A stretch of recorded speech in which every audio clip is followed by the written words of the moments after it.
요르단전 무승부 이후 클린스만 감독의 전술 능력 부재가 다시금 도마 위에 올랐습니다. 언론과 팬들 모두 클린스만 감독으로 아시안컵 우승은 어려울 것이라고 우려를 자아내고 있는데요. 클린스만 감독은 이를 의식한 듯 3백 옵션을 언급했고 예정에 없던 훈련까지 실시하며 변화를 예고했습니다. 대표팀이 요르단전에 보인 전술적 문제의 진짜 원인은 무엇인지, 클린스만 감독은 정말 능력이 없는 것으로 봐야 하는지, 우리의 플랜 B는 무엇인지 한준 기자와 함께 분석해 보도록 하겠습니다. 우선 이제 클린스만 감독이 부임했을 때부터 굉장히 많은 팬들이 우려해왔고 재택근무 논란이라든지 경기 외적인 논란들 뿐 아니라 사실은 한동안 또 첫 승을 거두지 못하는 기간 내 이 경기력에 대해서도 아쉬움들이 있었는데요. 하지만 현재까지 최근 경기들은 우리가 무패를 또 유지하고 있고 또 초반에 아쉬웠던 부분들이 점점 개선되는 모습들도 있었기 때문에 아직은 우리가 지켜봐야 되지 않느냐는 생각이 드는데요. 지금은 대회에서 탈락한 것이 아니고 무엇보다 더 중요한 게, 당연히 우려가 되고 걱정이 되는 것은 있지만 클린스만 감독이 현상 파악을 하고 있다. 저는 이제 클린스만 감독에 대해서 다른 분들이나 다른 매체에 비해서 조금 이제 신중하게 지켜보는 이유가, 요르단전 이후의 인터뷰, 그리고 요르단전 이후의 훈련 스케줄 조정, 요르단전 이후에 했던 각종 대처들이 이 대처까지는 지켜봐야 되겠다. 즉 그런 변화의 기미가 없고 또 앞으로 답이 안 보인다면 당연히 저도 이제 이대로 지금 특단의 조치가 필요한 게 아니냐라고 목소리를 낼 수가 있겠는데, 아직은 클린스만 감독이 어떻게 대응할지 지켜봐야 될 타이밍이 아니겠느냐. 왜냐하면 일단 요르단과의 경기가 끝나고 났을 때 했던 인터뷰, 그리고 그 다음날 인터뷰 내용이 중요한데요. 먼저 핵심적인 발언들을 제가 이제 요약해드리면요. 요르단전에 대해서 클린스만 감독은 경기력이 안 좋았다고 인정을 했고, 선수의 지적도 했지만 본인의 전술적인 부분, 팀적인 부분에 대해서도 인정을 했어요. 우선 비긴 이유, 못 이긴 이유에 대해서는 내가 원하는 템포와 리듬이 아니었고 역전까지 허용했다. 상대 팀이지만 요르단을 칭찬할 수밖에 없다라고 했고, 이 과정에는 우리가 1대0으로 리드를 잡은 상황에서 스스로 느슨해졌다라고 했습니다. 모멘텀 차트라고 실시간 경기 위협도 지배도 그래프를 보면 우리가 초반에 완전히 압도했고 선제골을 넣었는데 그 뒤에 뚝 떨어지면서 오히려 요르단이 치솟았고, 치솟은 과정 속에 연달아 이제 득점이 나왔잖아요. 그리고 나서 이제 후반전은 교체를 통해서 조금 더 좋은 경기를 했다라고 클린스만 감독이 얘기를 했는데, 실제로 후반전의 경기 이제 지배율은 우리가 완전히 또 지배를 했거든요. 압도를 했어요. 후반전은 우리의 경기였다라고 했는데 후반 시작과 함께 선수 교체를 했던 것이 잘 풀리지 않았던 것을 수정하기 위해서였다. 근데 그게 뭐냐? 템포, 패스, 스피드, 퀄리티, 이런 플레이가 나오지 않았다. 그러니까 클린스만 감독이 인터뷰에서 두루뭉술하게 얘기한 게 아니라 뭐가 문제였고 어떻게 대처했는지를 얘기했을 뿐 아니라 후반전에 조금 나아졌다. 그러니까 후반전에 나아져서 비긴 것을 자위하고 만족한 게 아니라 조금 나아져서 다행이었다라고 하면서 전반전의 영상을 돌려보겠고 선수들과 깊은 대화도 할 것이고 수정할 부분도 많다. 숙제가 많다. 영상을 보면서 준비해야겠다. 다음 경기에 잘 해야겠다고 생각한다라고 말했는데, 여기다 대고 뭐라고 하는 게 이제 의미가 없어요. 왜냐? 다음 경기에 고쳐서 나오겠다라고 한 사람한테 어떻게 고치는지 지켜봐야지. 뭐가 문제야 계속 뭐라고 하는 것은 지금 크게 의미가 없는 얘기라는 건데요. 그렇습니다. 인터뷰를 보면은 말씀하신 것처럼 약간 반성문 같은 느낌도 없지 않아 있었거든요. 그러니까 말레이시아전에 얼마나 준비를 잘해서 나올 것인지 이걸 조금 지켜보자, 이 얘기인 거죠? 예, 말레이시아전 사실 우리가 요르단보다는 조금 더 약한 팀이라고 생각을 하기 때문에 그 경기 잘 됐다고 해서 클린스만이 해냈다 이렇게 말씀드리자는 게 아니라, 말레이시아전에 우리가 이 방향성의 문제, 특히 요르단전에 드러났던 전술적인 문제, 아쉬웠던 부분들을 어떻게 개선하는지 그 포인트를 봐야 돼요. 몇 골을 넣었는지 이겼는지 이게 아니라 내용과 대응법을 보겠다라는 것이고, 그 다음에 이어질 16강전에도 그러한 모습을 보여준다면 고비가 있었고 어려움이 있었지만 본인이 말한 대로 배우면서 이겨냈구나라고 갈 수 있는데, 그게 안 돼서 탈락을 하고 우리가 우승을 못한다. 그러면 이제 클린스만 감독이 지금까지 모든 것들을 점검해서 다음 월드컵까지 정말 맡겨도 되느냐를 얘기할 수 있는데, 요르단전 이 한 경기 무승부만 갖고 클린스만 감독의 모든 것을 평가하기에는 조금 가혹한 측면이 있다. 실제로 요르단과의 경기 기록을 보더라도 결과적으로는 우리가 이제 2.36골의 기대득점으로 2골 이상을 넣을 만한 경기를 했고, 반면에 요르단이 굉장히 효과적으로 우리를 상대한 건 맞지만 기대득점은 0.27골이었거든요. 그 중에서도 전반전의 기대득점이 0.21골이고 후반전은 0.06골, 그리고 우리는 이 2.36골의 기대득점 중에 전반전이 1.13골이고 후반전이 1.23골이니까 사실은 전반전에 1골, 후반전에는 많게 2골 정도, 우리가 사실은 3대1이나 3대2 정도로 충분히 이길 수 있는 경기였는데다가, 게다가 PPDA 우리가 전방 압박도 좋았어요. 상대의 패스가 7, 8번 연결됐을 때 잘라내는 전방 압박도 좋았고 가로채기도 많았고 상대 박스 안에서 볼터치도 3배 이상 많았기 때문에 경기력 자체를 이제 두고 조금 이제 클린스만 감독을 비판하기에는 조금 이제 억울할 수 있는 부분들이 있다.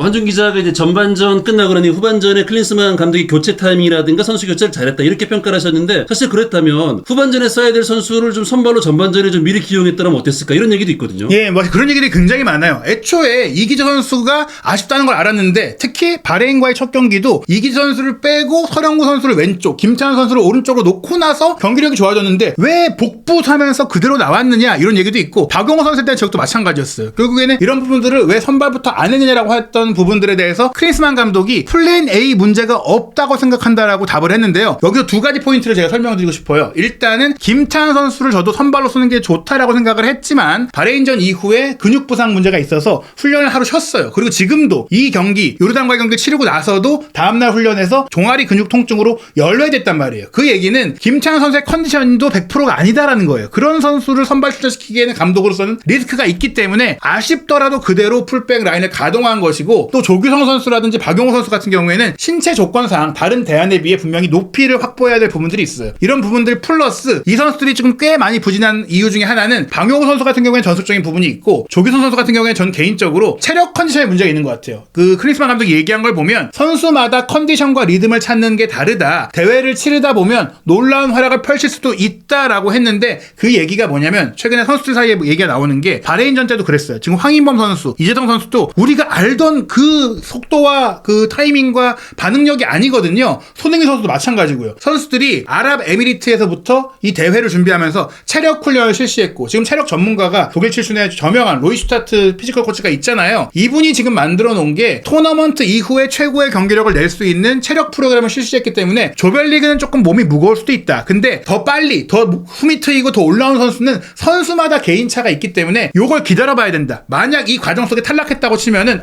그러면 계획 잘못 짠 거다. 우리가 비판할 수가 있는데 조별리그에 조금 경기력이 안 좋아도 이겨내고 올라가서 8강 4강 결승에 최고의 몸 상태가 돼서 우승을 한다면 결과론적으로는 이거 잘한 거다라고 평가가 나올 수 있거든요. 네. 그런데 주목할 게 우리가 이건 아시안컵이거든요. 월드컵에 나가면 우승권 팀들 뭐 브라질, 독일, 아르헨티나, 뭐 스페인 이런 팀들이 조별리그는 힘을 빼는 게 아니라 체력 컨디션을 8강 4강에 맞춰놓기 때문에 조별리그는 이변도 나오고 조금 고전하기도 해요. 하지만 결국엔 올라간단 말이죠. 우리는 아시안컵이 아니라 월드컵에서는 조별리그에 풀 전력을 쏟습니다. 16강에 가는 게 목표니까. 근데 아시안컵은 우린 다르거든요. 우승 후보잖아요. 예, 게다가 지금 독일 코치진이잖아요. 그런 경험이 있는 코치진이니까 이게 만약에 해봤다가 미스가 나고 부상자도 많이 나오고 있으니까 걱정되잖아요. 잘못 계획한 거 아니냐라고 떨어지면 비판을 해야 되는 거지. 16강, 8강, 4강에서 문제가 생기면 비판을 해야 되지. 요르단전의 경기력이 아쉬웠다. 바레인전도 조금 아쉬웠다. 근데 뭐 안 졌잖아요. 일단 안 졌는데 탈락도 안 했는데 이 과정을 두고 우리가 비판하고 그 과정이 잘못된 거 아니야? 준비 잘못한 거 아니야? 이러기는 어렵다라고 좀 봐야 되는 것이죠. 네. 그래서 그런지 클린스만 감독이 이제 말레이시아전 앞두고는 플랜 B 얘기도 하고 또 훈련도 했어요. 예, 이 플랜 B의 얘기가 나온 것은 기본적으로 지금 부상자가 많기 때문인데 일단 김진수 선수가 애초에 부상인 채로 온 것에 이어서 이기재 선수가 햄스트링 부상이라는 얘기가 나왔어요.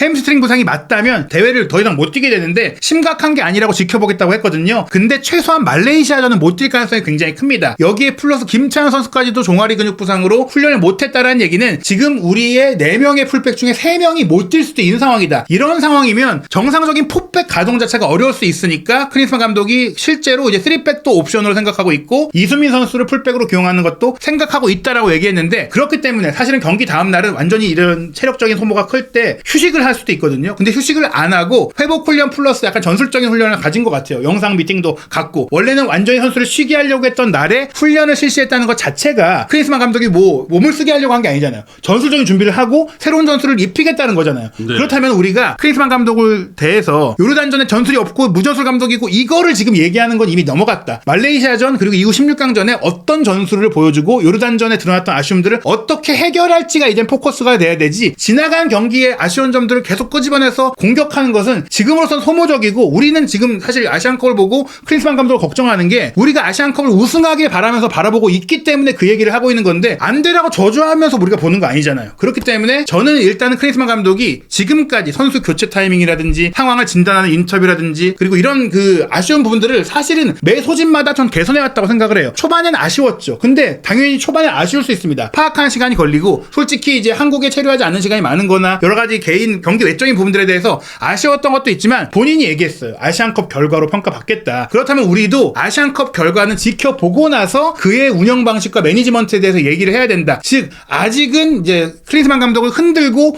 공격할 때는 아니다. 지금은 클린스만 감독이 어떻게 하는지 지켜보고 아직은 힘을 실어주고 응원을 해야 될 때라고 생각을 하는데요. 다만 그렇다고 해서 제가 요르단전 전에 우리가 전술적으로 문제가 없었고 클린스만 감독이 전술적으로 뛰어난 감독이라고 말씀드리는 건 아닙니다. 네, 요르단전에는 사실 좀 문제가 많게 느껴졌어요. 우리 선수들이 바레인전보다 훨씬 좀 약간 무력하게 느껴지는 장면들이 많았잖아요. 실제로 이제 아무트 감독에게 이제 전술적으로 밀린 경기였고 아무트 감독이 완전히 잘 준비하고 나왔어요. 근데 여기서 우리가 생각해야 될 게 두 가지가 있습니다. 첫 번째로는 클린스만 감독은 애초에 사실은 전술가 유형의 감독은 아니에요. 이 감독이 뛰어난 것은 선수 시절의 풍부한 경험과 축구를 보는 빼어난 눈이 있기 때문에 선수 개개인의 장점을 극대화해서 그 팀을 운영하는 데 특화돼 있어요. 그러다 보니까 사실 클럽 축구 레벨에서는 조금 클린스만 감독이 대성하기 쉽지 않습니다. 하지만 그런 유형의 감독들은 코치를 좀 뛰어난 선수를 쓰면은 또 성과를 내기도 하고, 안첼로티 감독 같은 경우도 어떤 팀을 맡아도 그 선수의 장점을 극대화해서 전술을 짜기 때문에 유연하게 팀을 맡을 수 있다는 장점도 있거든요. 물론 클린스만 감독이 뭐 안첼로티급이다 혹은 뭐 지단 감독 같은 그런 케이스도 있는데 그런 급이다라고 말씀드리는 건 아니에요. 그런 급이면 한국 대표팀에 안 오겠죠. 하지만 네. 우리가 데려올 수 있는 선에서 클린스만 감독은 특히 이제 선수 시절의 경험을 통해서 선수들의 장점을 끌어내고 어떤 선수의 어떤 문제가 있고 개별 코칭은 가능한 감독인데다가 코치진이 그래도 있긴 있거든요. 코치진도 능력이 없는 사람들은 아닙니다. 그렇기 때문에 지금 클린스만 감독의 대표팀 자격 논란을 얘기하는 건 아닌 것 같고, 특히 요르단 같은 경우에는 월드컵 때 그렇잖아요. 월드컵 때 우리도 독일을 이겼고 사우디도 아르헨티나를 이기는 것처럼 앞서 말씀드린 체력의 문제도 있지만 상대는 우리보다 약하니까 우리를 상대로 더 많이 준비하고 마음적으로나 정신적으로나 강하단 말이에요. 그래서 밀리는 측면들이 있어요. 그러다 보니까 클린스만 감독이 뭐 속도라든지 1대1 경합이라든지 이런 데서 밀리기 시작하면서 우리가 어려움을 겪었고, 또 선제골을 넣기 전까지 잘했잖아요. 선제골을 내주고 나서 이제 약간 방심한 마음도 없지 않아 있던 부분들이 있는데, 이제 저희가 말씀드리고 싶은 건 전술적인 부분이에요. 분명히 이 평균 위치와 패스 네트워크를 보면 우리 대표팀이 요르단과의 경기에 사이드를 제대로 활용하지 못했다. 우리 대표팀의 장점이 빠른 측면 공격인데 왼쪽 측면은 선수가 없죠. 그러니까 네. 이기재 선수가 전반전만 찍고 나갔는데 부상 문제가 있기도 했었고, 서령원 선수가 왼쪽으로 간 이후에는 측면 사이드 공격이 안 됐고, 전반전에 또 오른쪽에 서령원 선수는 또 공격 지원이 부진했고 김태현 선수가 들어가고 나서야 뭔가 사이드 플레이가 됐는데 결국엔 사이드에서 풀어주지 못하니까 선수들이 가운데 몰렸고 고립됐고 밀집된 상황에서 뭔가를 만들어주지 못했다. 손흥민 선수도 그러다 보니까 기회를 못 받는 상황이 되니, 사실은 클린스만 감독이 손흥민 선수를 이제 공격과 미드필드 위치에 두고 있는데 골을 넣는 역할들을 계속 맡겨 왔었는데 공이 안 오니까 본인이 내려가서 골을 넣는 해결사 역할을 못하게 된 거예요. 조규성 선수에게 골 넣으라고 그 역할을 줬다기보다는 조규성 선수를 9번 선수로서 연계하게 했는데 손흥민 선수가 앞에 가서 공을 못 받으니까 미드필더처럼 뛸 수밖에 없게 돼서 이렇게 된 것이고, 이강인 선수 같은 경우는 이제 말씀드린 대로 요르단이 아예 두세 명을 붙여가지고 이강인 선수가 잘하는 플레이를 아예 파악해서 막 틀어 막아버렸는데, 이강인 선수가 이렇게 틀어 막힐 때는 다른 선수들이 움직여주면서 분산시켜줘야 되는 움직임이 필요한데 말씀드린 대로 사이드 공격이 이제 윙백에서 안 되고 안쪽에서도 유기적인 움직임이 안 나오니까 여기 창출되지 못한 것이죠. 지금 보시면 뭐 미드필드 라인에 이재성, 황인범, 뭐 그 외에 홍현석, 많은 중앙적인 선수들이 뭉쳐가지고 별다른 그 3자의 움직임을 가져가지 못했어요. 이런 부분들이 전술적으로 훈련을 통해서 나와야 되기 때문에 많은 분들이 클린스만 감독이 세부 전술이 부족하다고 말씀을 드리는데, 네. 기본적으로 우리는 사실은 클린스만 감독의 플랜 A를 가동하지 못하고 있다. 클린스만 감독이 부임하고 나서 5경기 동안 이기지 못했잖아요. 그런데 그렇죠. 비난을 많이 했어요. 그 네. 과정 속에서 손흥민 선수를 벤투 감독보다 훨씬 더 공격적으로 자유롭게 쓰는 부분들도 괜찮았고, 신속한 4-4-2를 통해서 빌드업의 속도를 줄이고 바로 상대의 지역을 타격할 수 있는 축구로 괜찮은 모습을 보이기도 했었거든요. 그런 과정 속에 뭐 부상자도 생겼고 못 뛰는 선수도 있는 과정 속에 부진한 내용도 있었지만, 최근 그러니까 이제 무패로 상황이 바뀌었던 사우디전 승리, 튀니지전, 베트남전, 싱가포르전, 중국전까지는 상대의 수준 얘기도 나올 수 있겠지만 기본적으로 우리의 경기력 자체가 전술적으로 굉장히 좋아졌다는 걸 볼 수 있는데요. 우리의 문제가 제일 큰 게 뭐냐, 지금 현재의 우리의 아시안컵 2경기의 플랜 A를 봤을 때는 지금 조규성 선수가 원래도 결정력이 아주 좋은 선수는 아니긴 해요. 그런데 사이드 공격이 안 되니까, 사이드에서 화끈하게 간격을 만들어줄 수 있는 선수가 없다 보니까 고립이 된 상태가 많이 나오고 있고, 고립이 된 상태에서 기회가 적으니까 그 한두 번의 기회를 조규성 선수가 못 살리고 있는 그런 개인적인 문제까지 나오고 있거든요. 네. 이런 과정 속에 그럼 손흥민 선수가 골을 넣는 위치에 가야 되지 않느냐 얘기를 하시는데, 말씀드린 대로 손흥민 선수가 기회 창출에 부담을 겪고 있어요. 왜냐하면 오른쪽에 이강인 선수는 이제 이강인에 대한 플레이 패턴을 상대가 읽기 시작했고 준비하기 시작했기 때문에 집중 견제를 당해요. 그러려면 오른쪽 풀백이 또 한 번의 위협적인 모습을 보여줘야 되는데, 서령우 선수가 좌우 풀백도 다 되고 빌드업이 괜찮지만 개별적인 속도라든지 1대1에서 상대를 혼자 힘으로 깨부실 수 있는 공격력은 없어요. 뭐 크로스가 또 아주 좋은 것도 아니고. 그러다 보니까 서령우 선수, 이강인 선수가 함께 붙어있으면 이강인 선수가 죽게 됩니다. 그리고 사실 이강인 선수가 또 살아나려면 중앙 미드필드에서 연계가 함께 돼야 되는데 손흥민 선수가 왼쪽으로 많이 빠져 움직여요. 그러면 이강인 선수 곁에는 함께 공격을 풀어갈 선수가 또 없는 거예요. 그러니까 이강인 선수가 막히는 겁니다. 이 문제 중에 또 하나는, 원래는 왼쪽에 황희찬 선수가 사이드를 흔들어줘야 되는데 이재성 선수가 지금 왼쪽을 맡고 있잖아요. 근데 이재성 선수가 이선을 다 소화할 수 있긴 하지만 하지만 저 위치는 이재성 선수가 가장 못하는 위치예요. 네네네. 중앙이나 오른쪽에 가서 이 선수 왼발을 통해서 경기를 풀어가야 되는데 애초에도 손흥민 선수가 톱에 갔을 때도 이재성 선수가 10번 자리, 이강인이 오른쪽 자리 이렇게 갔을 때 플레이가 좋았는데 이재성 선수가 지금 이강인 선수와 근거리에서 플레이를 못하잖아요. 그런데 또 이재성 선수도 사이드 돌파가 되는 선수는 아니잖아요. 그러다 보니까 사이드 공격은 안 되고 이강인은 연계할 선수가 없고 손흥민 선수도 이강인 선수와 멀리 떨어지게 되는 겁니다. 이렇게 된 과정 속에 황인범, 박용호 두 명의 미드필더가 남는데 황인범은 올라가서 플레이를 잘하는 선수인데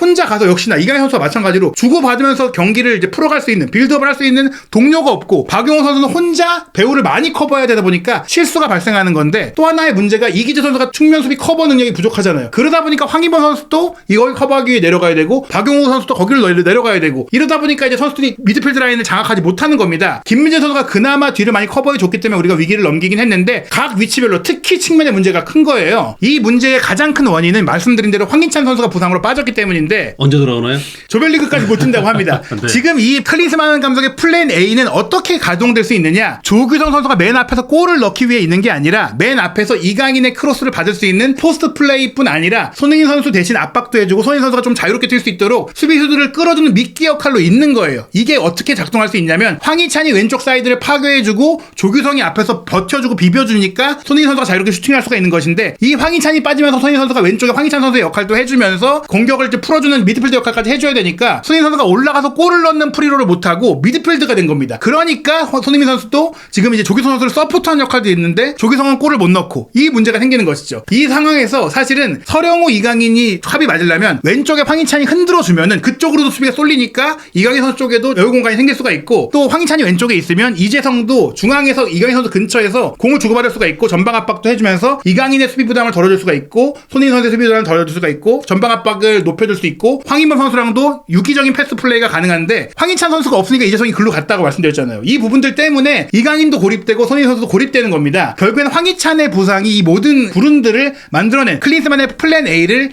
실패하게 만들었다고 볼 수 있는 것이죠. 네, 그렇다면 이제 황희찬 선수가 돌아와야 모든 게 풀린다 이렇게 좀 들리는데요. 예, 근데 말씀드린 대로 황희찬 선수가 16강에야 좀 돌아올 수 있는 상황인데 뭐 16강에도 사실은 장담할 수는 없잖아요. 그럼 네. 어떻게 해야 되느냐? 저는 개인적으로 그렇기 때문에 클린스만 감독이 이제 플랜 B를 고민하고 있다. 이 얘기를 보면은 3백을 쓸 수 있다고 말씀을 드렸던 것은 제가 봤을 때 더 이상 서령우 선수가 오른쪽에 뛰진 않을 것 같아요. 그럴 경우 말씀드린 대로 이강인 선수가 합도 안 맞고 동선도 겹치고 지금 뭐 상대를 흔들지 못하고 있잖아요. 저는 개인적으로 김태환 선수의 몸 상태가 괜찮다면 김태환 선수가 오른쪽 풀백으로 뛰고 서령우 선수가 왼쪽 풀백으로 뛰되 서령우 선수가 조금 비대칭 포백이라고 하죠. 3백에 가깝게 왼쪽 센터백에 가깝게 뛰지 않을까. 왜냐하면 정승현 선수가 지금 뛰는 상태에서 박용우의 후방 빌드업 부담이 너무 커요. 패스가 나가는 코스를 만들어내는 데 있어서 혼자 부담이 크고 그렇기 때문에 김영권 선수가 들어온다면 이 커버 플레이와 후방 빌드업이 가능해지니까 그런데 이때 김영권 선수는 나이가 들어다 보니까 예전보다 이제 수비 커버력이 정승현 선수보다는 좀 아쉬울 수 있잖아요. 그러니까 서령원 선수를 아예 왼쪽 센터백으로 두면서 김영권 선수가 후방에서 왼쪽을 기반으로 빌드업을 하고 김민재 선수가 좀 오른쪽을 광범위하게 커버해주는 형태로 뛸 수 있다. 그리고 이렇게 가야 되는 이유 중에 또 하나가 김태환 선수가 풀타임을 뛸 수 있는 몸 상태가 아니에요. 즉 선발 출전이라도 가능하면 모르겠는데 선발이 안 된다면 지금 아예 서령우, 김영권, 김민재를 3백으로 놓고 미드필드를 이제 놔야 된다. 홍현석이나 이순민. 그러니까 이순민 같은 경우에는 오른쪽 풀백도 되긴 하거든요. 그러니까 인버티드 풀백처럼 이 선수가 중앙과 메잘라 위치와 사이드를 함께 보고 그게 좀 어렵다. 이순민이 좀 믿기 어렵다 치면 아예 그냥 홍현석 선수를 박용우의 파트너로 두고 실질적으로는 이강인 선수가 오른쪽 윙백에 가깝게 뛰는 형태. 상대 지역에 3-2-4-1 맨시티 같은 플레이를 좀 가져갈 수 있는 그런 형태가 가능하다고 볼 수 있는데 왜냐하면 서령호 선수가 들어갈 경우 지금 이기재 선수 몸 상태가 안 좋잖아요. 김민재 선수도 지금 못 뛰고 그러면 사이드 플레이가 가능한 왼쪽 자원이 있어야 되는데 이재성 선수를 거기에 놓으면 손흥민 선수가 계속 이선에 대한 플레이 부담이 너무 커져요. 그러니까 정우영 선수가 차라리 많이 뛰고 체력도 좋고 부지런하잖아요. 이 선수를 왼쪽 사이드에 놔서 서령호 선수 뒤까지 함께 커버하게 해주고 대신 손흥민 선수를 최전방에 놓고 이재성, 황인범, 이강인을 함께 이선에 배치하면서 손흥민 선수 쪽으로 공을 많이 투입하는 그런 형태의 플랜 B가 가능하다. 이렇게 네. 좀 생각이 되는 겁니다. 자,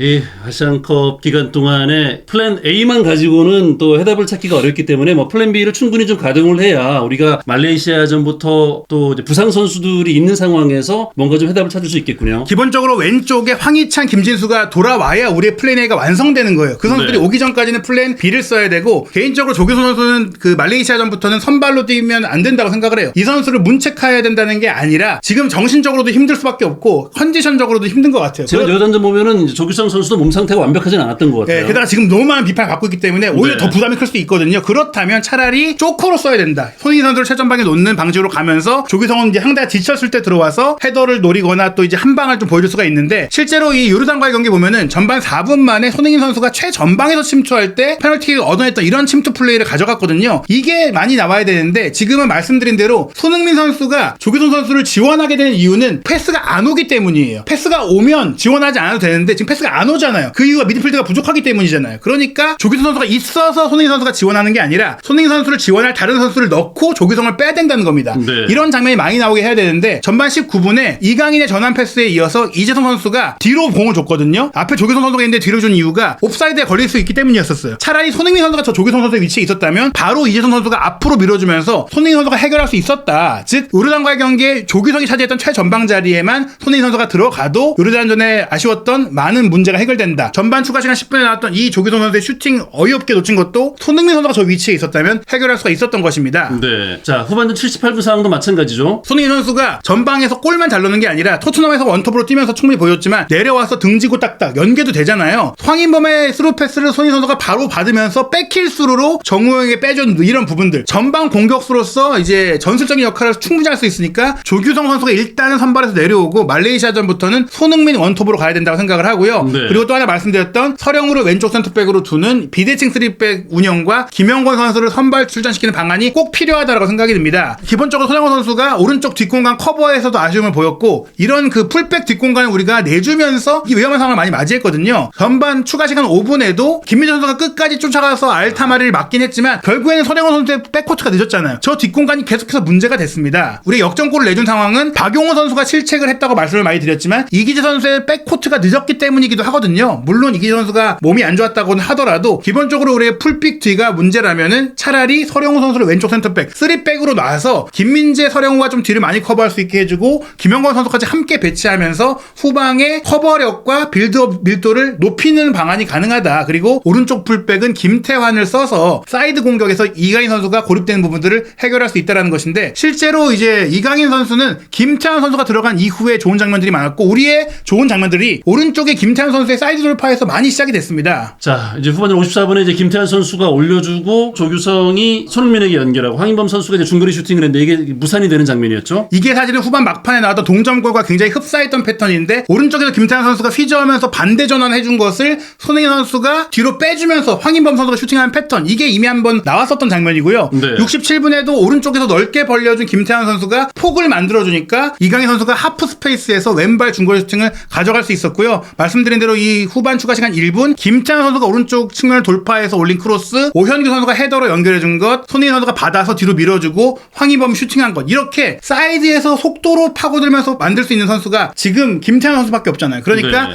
김태환 선수가 가능한 시간은 뛰어주고 못 뛰면은 비대칭 3백을 쓸 수밖에 없다. 이렇게 좀 봐야 됩니다. 네, 김태환 선수의 존재가 굉장히 중요하군요. 네. 네. 자, 아시안컵 일정 확인해 보겠습니다. 1월 25일 목요일 오후 8시 30분 말레이시아와 최종전 경기를 갖는데 굉장히 중요한 일정이 될 것 같습니다. 우리가 이미 1승 1무를 했기 때문에 사실 16강에 오르는 것 자체가 어렵진 않을 것으로 보이는데요. 그래도 중요한 건 우승을 우리가 노리고 있으니까 우승으로 가는 길에 전술적인 해법을 찾아야 되고 자신감을 회복해야 되는 것 같습니다. 말레이시아의 경기 과연 어떻게 펼쳐질지, 아시안컵에서 클린스만 감독이 무전술 논란에 대해서 이런 전술적인 해답을 내놓을 수 있을지, 64년 만에 우승을 노리는 한국의 아시안컵 도전사 한준TV에서 모든 소식 확인하시기 바랍니다.